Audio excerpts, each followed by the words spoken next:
গোটা জাতিকে অন্ধকারে নিমজ্জিত করছিল। তাই শেখ মুজিবের শাসন আমল জুড়ে ছিল সাংবাদিকদের নির্যাতন নিপীড়নের সময়। আপনি জানেন, এমন গুরুতর অন্ধকার দিন গণমাধ্যমের জন্য, গণতন্ত্রের জন্য আর আসে। এই দিনটি মূলত সংবাদপত্রের স্বাধীনতা হরণের দিন। এই দিনটি গুরুত্ব বহন করে এই কারণেই রাষ্ট্রীয় সিদ্ধান্তে, সরকারি সিদ্ধান্তে সংবাদপত্রের শিল্পীর, সাংবাদিক, কর্মচারীদের মুখের গ্রাস দিতে নেওয়া হয়েছিল।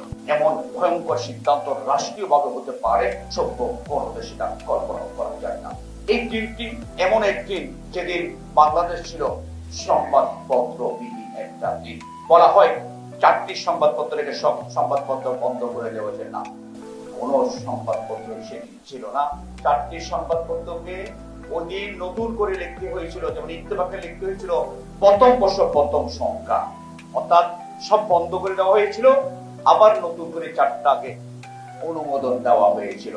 বাস্তবে সেদিন ছিল সংবাদপত্র বিহীন একটি দিবস। সারা দুনিয়াতে এই ধরনের কোন ঘটনা এই যদি আছে বলে অন্তত আমার জানা নেই।